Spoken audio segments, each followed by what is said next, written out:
नमस्कार दोस्तों, welcome to inspiration IAS daily news analysis. Today is 22nd June 2023। We are going to discuss important news articles of Hindu, Indian Express, PIB and Assam Tribune. तो आज का हमारा पहला news है digital India act से related. Recently जैसे आपने सुना होगा कि रिसेंटली गवर्नमेंट ऑफ इंडिया और हमारे इंफॉर्मेशन एंड ब्रॉडकास्टिंग मिनिस्ट्री ने उन्होंने एक बिल के बारे में बताया कि डिजिटल इंडिया बिल आने वाला है। एंड दिस बिल के बारे में कहा यह जा रहा है it is going to ensure online safety. ठीक है कि ऑनलाइन सेफ्टी या ऑनलाइन प्लेटफॉर्म पे जो, क्योंकि आज का अधिकतर जो ट्रांजेक्शन है आज कहीं ना कहीं हर इंसान ऑनलाइन मीडियम से या सोशल मीडिया या बाकी ऑनलाइन प्लेटफॉर्म से जुड़ा हुआ है। और आज हमारे सारे इन्फॉर्मेशन लगभग अगर देखा जाए तो सब कुछ ऑनलाइन अवेलेबल होता है, हमारे बैंकिंग से लेके हमारे बहुत ही क्रूशियल इन्फॉर्मेशन तक। और इन सब सारे इन्फॉर्मेशन का मिसयूज ना हो या मिसयूज होने से बचाने के लिए ये डिजिटल इंडिया एक्ट आया है। आमतौर पर तो ये एक्ट जो है वो प्राइवेसी और बाकी सारे डिजिटल डाटा को प्रोटेक्शन के लिए है। एक और प्रोविजन है जिसके लिए ये बिल काफी इंपॉर्टेंट हो जाता है, तो वो क्या है थोड़ा समझते हैं। इट इज ए की components of A comprehensive legal framework that the government is preparing for the online space. जैसे हमने कहा कि ऑनलाइन स्पेस के लिए गवर्नमेंट ने एक कॉम्प्रिहेंसिव लीगल फ्रेमवर्क बनाया है और इस एक्ट के अकॉर्डिंग। और ये एक्ट एक ओवरऑल कॉम्प्रिहेंसिव कवर देगा उन लोगों को जो basically who are vulnerable to the online platform, और एक ऑनलाइन सिक्योरिटी प्रोवाइड कराएगा लीगल लीगल एंगल से। ये जो एक्ट होगा ये आईटी एक्ट 2020 को सब्स्यूम करेगा, मतलब उसको रिप्लेस करेगा, which according to experts and government official needs a revamp going to changing internet scenario. आज हर रोज इंटरनेट का सिनेरियो बदल रहा है और उसके लिए चाहिए कि उससे उसके प्रोटेक्शंस के लिए हमारे लीगल फ्रेमवर्क भी या लीगल बैकिंग भी काफी ज्यादा स्ट्रांग। आज ऑनलाइन प्लेटफॉर्म में बहुत सारे क्राइम्स हो रहे हैं और उन क्राइम से बचने के लिए हमारे पास वैसे कोई लीगल प्लेटफॉर्म नहीं है जो एक तरह के फुल प्रूफ प्रोटेक्शंस प्रोवाइड करे। तो इस एक्ट के अकॉर्डिंग कोशिश ये की गई है कि हमारे जो ऑनलाइन प्लेटफॉर्म पे या ऑनलाइन मीडिया पे जो लोगों की जो प्रोटेक्शंस है वो हो सके। The propose bill along the digital personal data protection bill, इस बिल के संग एक digital personal data protection bill भी आया है 2022, and the Indian telecommunication bill 2022 will contribute to the evolving framework on regulation, consumer rights and innovations. तो इन सब का प्रोटेक्शंस इस बिल के अकॉर्डिंग भी होगी। Once finalized, the draft could be released soon, and the bill will impact big tech companies. ये जो बिल होगा ये big tech companies like Google हो गया, अमेजन हो गया, मेटा हो गया, अमेजन हो गया एंड एप्पल को भी कहीं ना कहीं इफेक्ट करेगा। तो a lot to know about this digital India bill.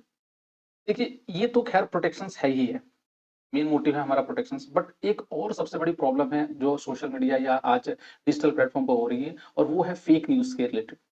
आज कोई भी मतलब इंडिविजुअल्स किसी भी तरह का फेक न्यूज़ फैलाता है और उसके चलते हमारे देश में दंगा होते हैं। आपने, आई एम श्योर आप लोगों ने बहुत बार देखा होगा कि इस तरह के फेक न्यूज़ के चलते दंगा फ़साद वगैरह हुआ हुआ और सोसाइटी के बीच में कहीं न कहीं हेट्रेडनेस क्रिएट होती है।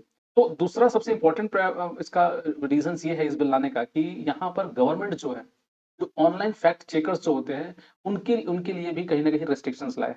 आप जानते होंगे कि बहुत सारे ऑनलाइन प्लेटफ़ॉर्म होते हैं जो फैक्ट चेक करके डेटा को देते हैं। अब कहीं न कहीं वो जो लोग होते हैं, ये they used to influence certain facts, और वो फैक्ट्स उनके हिसाब से वो कहते हैं कि वो फैक्ट चेकर हैं, बट उनके हिसाब से they used to frame this type of मतलब एक सिनेरियो बनाते हैं कि वो ये फैक्ट गलत भी होने से भी वो फैक्ट लगता है कि फैक्ट ही है, क्योंकि they are the fact checkers.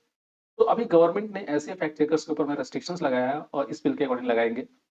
और ऑनलाइन फैक्ट चेकिंग प्लेटफॉर्म्स, अगर कोई ऑनलाइन फैक्ट चेकिंग प्लेटफॉर्म्स है तो उन्हें एक गवर्नमेंट से परमिशन लेना पड़ेगा, और they have to obtain a registration from the centre as part of a government plan to seek greater accountability from them. I am sure अगर कोई फैक्ट चेकर है तो उसके ऊपर में बहुत ज्यादा रिस्पॉन्सिबिलिटी होती है कि उसके एक कदम या एक गलत डिसीजन कहीं ना कहीं सोसाइटी के बीच में हेटेडनेस क्रिएट करा सकता है।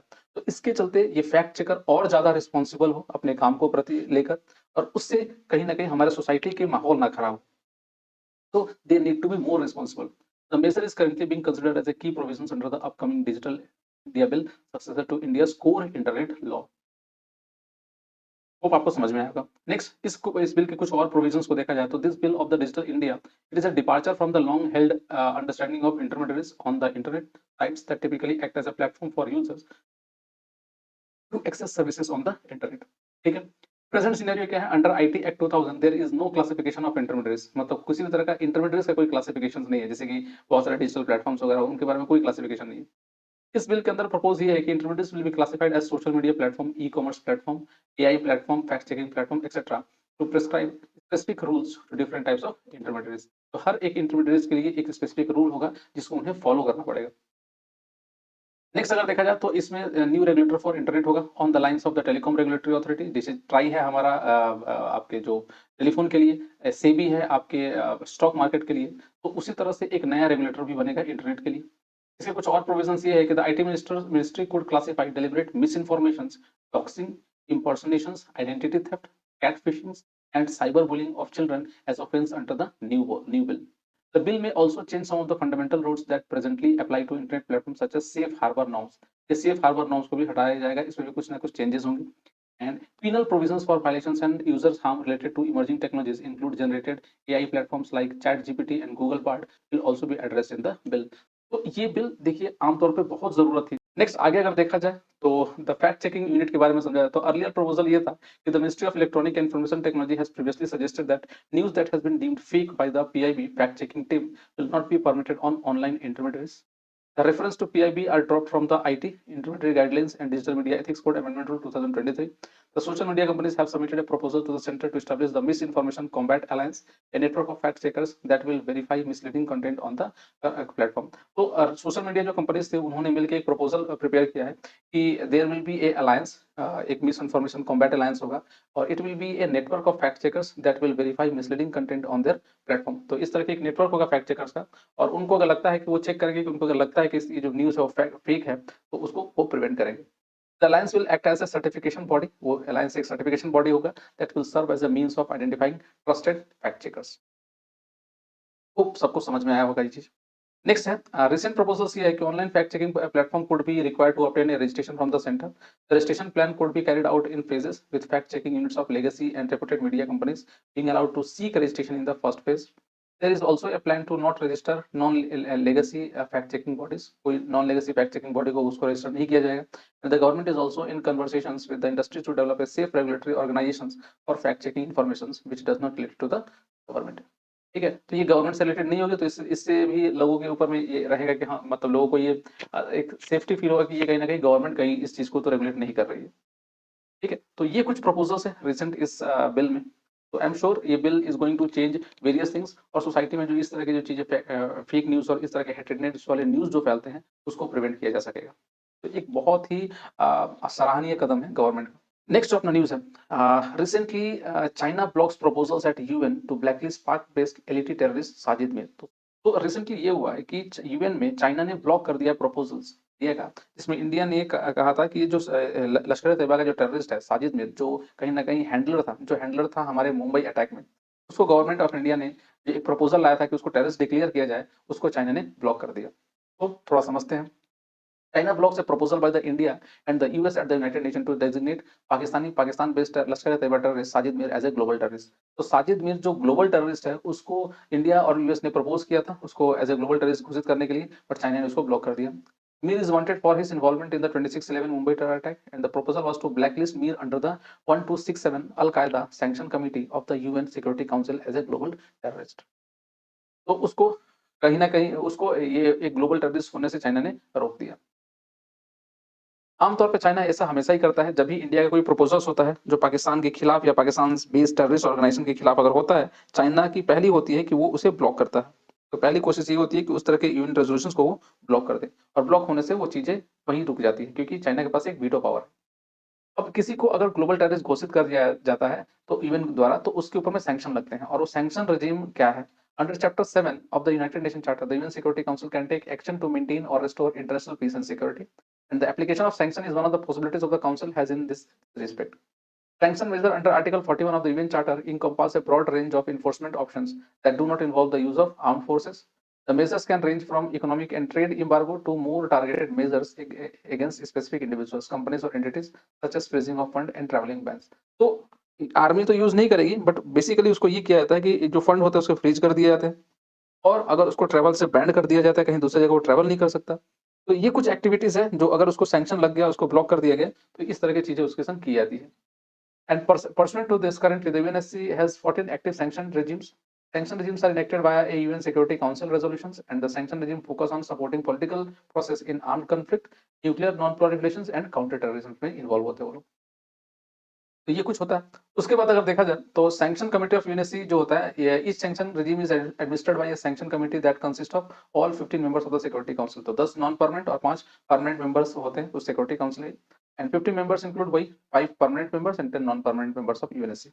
This sanction committee ensures the implementations of the sanction and can decide by consensus to adopt targeted sanctions against specific individuals, enterprises, or entities. UNSC, Al Qaeda, and ISIL Sanction Committee or 1267 Sanctions Committee is one of such committee. ठीक है, इनका function क्या है? The committee discusses UN efforts to limit the movement of terrorists, especially those related to the travel bans, the freezing of assets, and arms embargo for terrorism. And once the entity or individual is included in the list, it gets designated as a global terrorist. उसको global terrorist घोषित कर दिया था। The member states are required to freeze funds and financial assets of that individual entity। अगर उस तरह के अगर उसको ग्लोबल टेररिस्ट घोषित कर दिया गया तो जो मेंबर कंट्रीज होंगे उसके फंड को फ्रीज कर देगा। Enforce a travel ban and cut off access to arms and related materials. तो उसके जो आर्म्स और रिलेटेड मटेरियल्स के जो एक्सेस उसको मिले हुए हैं उसको रोक दिया जाता है। तो एक तरह से आप समझिए कि उसको रिस्ट्रिक्ट करने के लिए, ताकि वो किसी और तरीके का टेररिस्ट एक्टिविटीज ना फैला सके। ठीक है, तो दैट इज रिगार्डिंग द आपका साजिद मीर और उसके रिसेंट बैन्स जो थे। नेक्स्ट जो न्यूज है अपना जिम्कोवैक ओएम वैक्सीन से related. Recently India has first India's first indigenous mRNA vaccine for the Omicron variant Gemcovac OM was approved under emergency use guideline by the Drug Controller General of India. तो उस इनके मतलब through the DCGI उन्होंने approve कर दिया है जिम्कोवैक ओएम drug को, vaccine को। थोड़ा समझते हैं।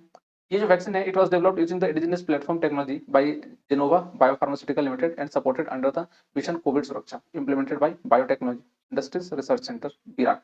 ठीक है, बीराक इसको अप्रूव करता है, सपोर्ट कर रहा था। It is a thermostable vaccine which does not require ultra cold chain infrastructure. मतलब थर्मोस्टेबल होता है, इससे कोई किसी भी तरह का कोल्ड इंफ्रास्ट्रक्चर ज्यादा नहीं चाहिए।